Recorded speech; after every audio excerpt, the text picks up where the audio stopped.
Hi everyone, ನಮಸ್ಕಾರ ಎಲ್ಲರಿಗೂ. ಪನ್ನೀರ್ ಟಿಕ್ಕಾ ಮನೆಯಲ್ಲೇ ಯಾವ ಥರ ಮಾಡ್ಕೋಬೇಕು ಅಂತ ತೋರಿಸ್ತೀನಿ ಇವತ್ತಿನ ವಿಡಿಯೋದಲ್ಲಿ. ಆಮೇಲೆ ತುಂಬ ಹೆಲ್ದಿಯಾಗಿ ಇರುತ್ತೆ ನಾವು ಮನೆಯಲ್ಲೇ ಮಾಡ್ಕೊಂಡು ತಿಂದರೆ. ಇಷ್ಟು 4 ಪೀಸ್ ಪನ್ನೀರ್ ಟಿಕ್ಕಾ ಆಚೆ ಆರ್ಡ್ರ್ ಮಾಡಿ ನಾವು ಹೋಟ್ರಲ್ಲಿ ತಿನ್ನೋಕೆ ಹೋದರೆ ಎಷ್ಟು ಕಾಸ್ಟ್ಲಿಯಾಗಿರುತ್ತೆ. ಅದನ್ನೇ ಮನೇಲಿ ಯಾವ ಥರ ಮಾಡಬೇಕಂತ ತೋರಿಸ್ತೀನಿ ಬನ್ನಿ. ಇಲ್ಲಿ ನೋಡಿ, ಒಂದು ಬೌಲ್ ತೊಗೊಂಡಿದ್ದೀನಿ. ಒಂದು ಸ್ವಲ್ಪ ಅಚ್ಚ ಖಾರದ ಪುಡಿ, ಅರಿಶಿನ, ಉಪ್ಪು, ಆಮೇಲೆ ಓಂಕಾಳು, ಅಜ್ವೈನು ಅಂತಾರೆ, ಇದನ್ನು ಕ್ರಷ್ ಮಾಡ್ಕೊಂಡು ಹಾಕ್ಕೊಂಡಿದ್ದೀನಿ. ಸ್ವಲ್ಪ ಧನಿಯಾ ಪೌಡ್ರು, ಆಮೇಲೆ ಇದು ಕಸೂರಿ ಮೇಥಿ, ಇದನ್ನು ಚೆನ್ನಾಗಿ ಕ್ರಷ್ ಮಾಡಿಕೊಂಡು ಹಾಕ್ಕೋಬೇಕು, ಪೌಡ್ರ್ ಮಾಡಿಕೊಂಡು. ಇದು ಮೊಸರನ್ನ ನಾನು ಒಂದು ಕಾಟನ್ ಬಟ್ಟೆಯಲ್ಲಿ ಸಾಣಿಗೆಯಲ್ಲಿ ಇಟ್ಬಿಟ್ಟಿದ್ದೆ, ಜಲ್ಡಿಯಲ್ಲಿ ನೀರೆಲ್ಲ ಸೋರ್ಕೊಂಡಿದೆ, ಗಟ್ಟಿ ಮೊಸರು ಅಷ್ಟೇ ಹಾಕ್ಕೋಬೇಕು. ಅದ್ರ ಜೊತೆ ಶುಂಠಿ ಬೆಳ್ಳುಳ್ಳಿ ಪೇಸ್ಟ್ ನಾನು ಈ ಥರ ಕುಟ್ಕೊಂಡು ಹಾಕ್ಕೊಂಡಿದ್ದೀನಿ. ನಿಮ್ಮ ಹತ್ರ ಪೇಸ್ಟ್ ಇದ್ದರೆ ಹಾಕ್ಕೋಬೋದು. ಆಮೇಲೆ ಒಂದು ಮ್ಯಾಗಿ ಮಸಾಲ ಪೌಚ್ ಹಾಕ್ಕೊಂಡಿದ್ದೀನಿ, ತುಂಬ ಚೆನ್ನಾಗಿರುತ್ತೆ ಅದನ್ನು ಹಾಕ್ಕೊಂಡ್ರೆ. ಆಮೇಲೆ ಇದ್ರ ಜೊತೆ ನಾನು ಉಪ್ಪಿನಕಾಯಿ, ಇದು ಎಣ್ಣೆ ಇರುತ್ತಲ್ಲ, ಮಸಾಲೆ ಎಣ್ಣೆ, ಅದು ಹಾಕ್ಕೊಂಡಿದ್ದೀನಿ. ನಿಮ್ಮ ಹತ್ರ ಉಪ್ಪಿನಕಾಯಿ ಎಣ್ಣೆ ಇಲ್ಲ ಅಂದರೆ ನೀವು ನಾರ್ಮಲ್ ಎಣ್ಣೆನ ಹಾಕ್ಕೋಬೋದು. ಹಾಕ್ಕೊಂಡು ಇದನ್ನು ಈ ಥರ ಪೇಸ್ಟಲ್ಲಿ ಕಲಿಸ್ಕೊಂಡು ಇಟ್ಕೋಬೇಕು. ಇಲ್ಲಿ ನಾನು ಅರ್ಧ ಕೆಜಿ ಪನ್ನೀರ್ ತೊಗೊಂಡಿದ್ದೀನಿ, ನಂದಿನಿದು. ಅದನ್ನು ಈ ಥರ ನಾನು ದೊಡ್ಡ ಪೀಸಲ್ಲೇ ಕಟ್ ಮಾಡ್ಕೊಂಡಿದ್ದೀನಿ. ನಿಮ್ಗೆ ಬೇಕಾದರೆ ಚಿಕ್ಕ ಪೀಸಲ್ಲೂ ಕಟ್ ಮಾಡ್ಕೋಬೋದು. ನಾನು ಸ್ವಲ್ಪ ದೊಡ್ಡ ಪೀಸಲ್ಲೇ ಮಾಡ್ತಾ ಇರೋದು. ಚಿಕ್ಕ ಪೀಸಲ್ಲೂ ಮಾಡ್ಕೊಳ್ಳಿ, ಚೆನ್ನಾಗಿರುತ್ತೆ. ದೊಡ್ಡ ಪೀಸಲ್ಲೂ ಮಾಡ್ಕೊಳ್ಳಿ.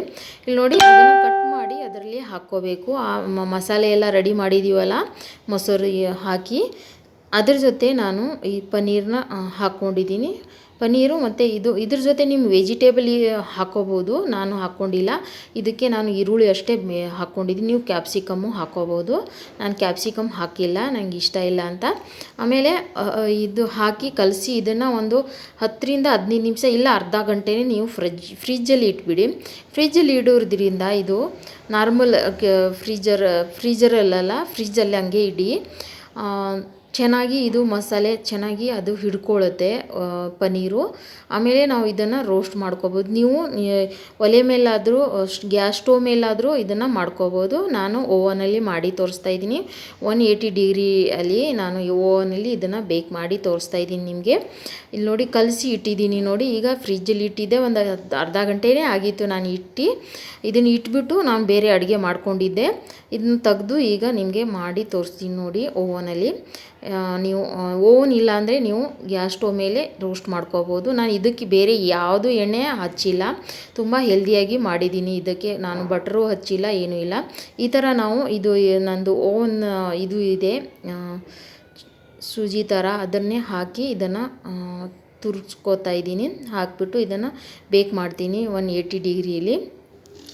ಯಾರ್ಯಾರಿಗೆ ಈ ವಿಡಿಯೋ ಇಷ್ಟ ಆಯಿತು ಫ್ರೆಂಡ್ಸ್, ಲೈಕ್, ಶೇರ್, ಕಮೆಂಟ್ ಮಾಡಿ. ಚಾನಲ್ನ ಫಾಲೋ ಮಾಡಿ. ಇನ್ಸ್ಟಾಲು ಇದೆ ನಂದು ಚಾನಲು, ಆಮೇಲೆ ಫೇಸ್ಬುಕ್ಕು, ಯೂಟ್ಯೂಬಲ್ಲೂ ಇದೆ.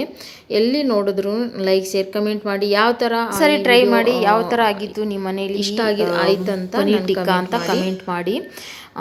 ತುಂಬ ಚೆನ್ನಾಗಿರುತ್ತೆ. ನಾನು ಇದು 10ರಿಂದ 18 ನಿಮಿಷ ಇದನ್ನು ಬೇಕ್ ಮಾಡ್ಕೊಂಡಿದ್ದೀನಿ 180 ಡಿಗ್ರಿಯಲ್ಲಿ. ಇಲ್ಲಿ ನೋಡಿ, 15ರಿಂದ 18 ನಿಮಿಷ ಆಯಿತು. ಇದನ್ನ ತೆಗೆದು ತೋರಿಸ್ತಾ ಇದ್ದೀನಿ ನೋಡಿ ಎಷ್ಟು ಚೆನ್ನಾಗಿ ಬೇಕಾಗಿದೆ ಅಂತ. ಇದೇ ಥರ ನೀವು ಗ್ಯಾಸ್ ಸ್ಟೋವ್ ಮೇಲೆ ನೀವು ಹಂಗೆ ಇದನ್ನು ರೋಸ್ಟ್ ಮಾಡ್ಕೋಬೋದು, ತುಂಬ ಚೆನ್ನಾಗಿರುತ್ತೆ. ನಿಮ್ಮ ಹತ್ರ ಓವನ್ ಇಲ್ಲ ಅಂದರೆ ತುಂಬ ಹೆಲ್ದಿ ಪನ್ನೀರ್ ಟಿಕ್ಕಾ ಇದು ರೆಡಿಯಾಗಿದೆ. ಇದಕ್ಕೆ ಯಾವ ಎಣ್ಣೆನೂ ಹಚ್ಚಿಲ್ಲ ನಾನು, ಸ್ವಲ್ಪ ಅದೇ ಉಪ್ಪಿನಕಾಯಿ ಎಣ್ಣೆ ಹಾಕಿದ್ದೆ, ಟೇಸ್ಟ್ ಚೆನ್ನಾಗಿರುತ್ತೆ ಅಂತ. ಯಾರ್ಯಾರಿಗೆ ವಿಡಿಯೋ ಇಷ್ಟ ಆಯಿತು ಲೈಕ್, ಶೇರ್, ಕಮೆಂಟ್ ಮಾಡಿ. ಚಾನಲ್ನ ಫಾಲೋ ಮಾಡ್ಕೊಳ್ಳಿ. ಯೂಟ್ಯೂಬ್, ಫೇಸ್ಬುಕ್, ಇನ್ಸ್ಟಾ ಅಲ್ಲಿ ನೋಡ್ತಾ ಇದ್ದರೆ ಮಯೋನೈಸ್ ಜೊತೆ ತಿಂದಿದ್ವಿ, ನೀವು ಪುದೀನ ಚಟ್ನಿ ಮಾಡ್ಕೊಂಡು ತಿನ್ಕೋಬೋದು. Thank you for watching. Bye bye, take care.